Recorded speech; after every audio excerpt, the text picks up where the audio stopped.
So the next one I think who wants our attention is Baubo, and she is a minor character.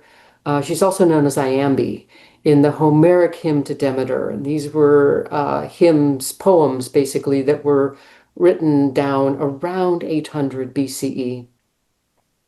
And in the hymn to Demeter tells the story of the descent into the underworld of the maiden, basically Demeter's daughter, who at the beginning of the journey has no name.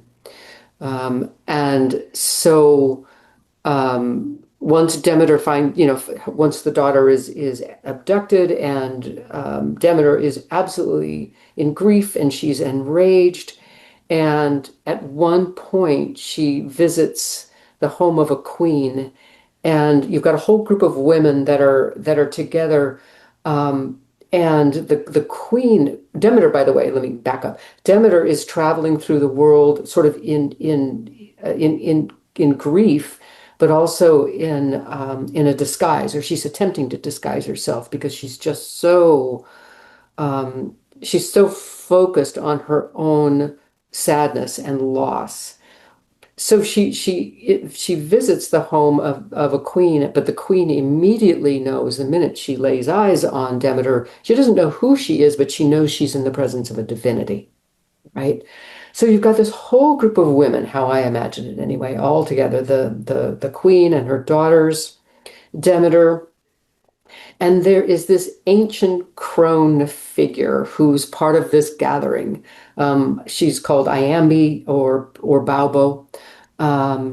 And she also, everybody is trying to figure out how do we move Demeter out of this intense grief, this woman who's lost so much. And Baubo does this absolutely bawdy, lascivious dance, including lifting up her skirts and exposing her genitalia. And she makes Demeter laugh. And so it's a kind of a somatic release, but it's the laughter of women. It's the laughter of women enjoying this bawdy, lascivious, wrinkled old crone, laughing about sexuality, female sexuality together, right? No men, but just women together, and Demeter laughs. And that's the beginning of her movement out of her grief. So laughter is a kind of medicine. Mhm. Yeah. Yeah, and that relationship between humor and sexuality is also something that you talk about. Yes. Yes. Yeah, can you go into that specifically as it relates to women? Yeah, there is this sense of there's this idea, I think when you have a group of women together, you know, we often, or maybe not often, but we do talk about sex with each other, and we're very honest about it, at least in my experience. And we laugh a lot because of some of the myths about sexuality that pervade the culture.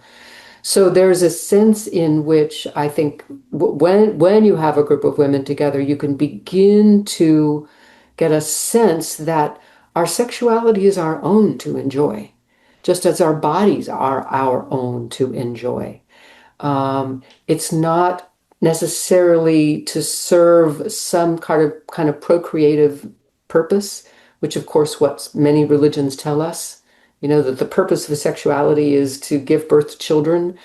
It's like you get a group of women together, especially with a body old crone, and they're going to say, the purpose of sexuality is joy. So let's enjoy our bodies. Hmm. I have to tell you, my experience of men is there's, I'm trying to think, as you're relating this, I'm trying to think of examples where I've been hanging out with men where there's been talk of sex and there's been humor as well, Mhm. and which is a kind of a tragedy. I mean, when I've hung out with gay men, there's a lot of humor when Yeah, talking about sex. yeah. But with like kind of straight hetero men, if they're talking about sex at all in any kind of revealing way, which is itself rare, it's mostly just, you might make a joke just to kind of deflect or to defend against any kind of vulnerability or openness, which is really quite sad.